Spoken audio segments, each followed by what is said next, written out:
So the Washington Nationals are just never going to lose a baseball game ever again because yesterday the Nats now remain undefeated at 4-0-1, a huge victory over the St. Louis Cardinals, their second over STL this year as the Nats win 6-1.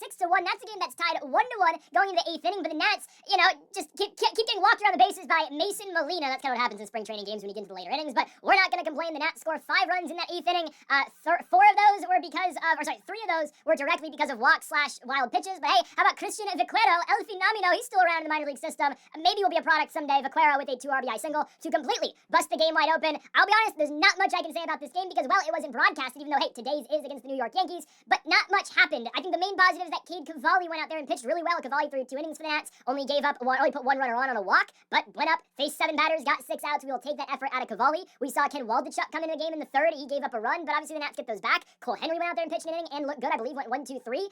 As for the Nats hitting-wise, again, not much happened.